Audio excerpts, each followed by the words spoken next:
The United Nations Security Council formally joined the war on independent media last week when UN Secretary General Antonio Guterres addressed the Council on, quote, strategic communication, unquote, to counter, quote, misinformation, disinformation, and hate speech that are being used as weapons of war, unquote.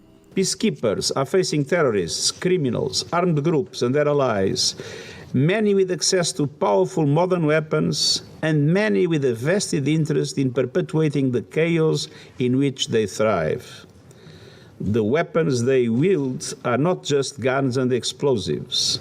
Misinformation, disinformation, and hate speech are increasingly being used as weapons of war. Guterres also said that UN peacekeeping missions will work with tech and media companies.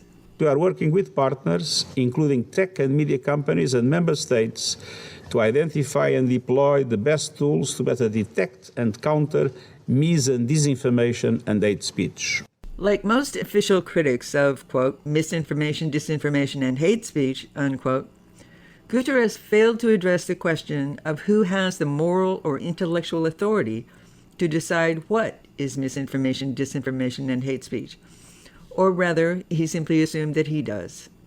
The Democratic Republic of the Congo, also known as DRC, has the largest, most long-standing peacekeeping mission in the world, in place since 1999. But there is no peace, and the never-ending war in DRC is worsening once again, with the M23 militia resurfacing to attack the people of Congo's Kivu provinces again.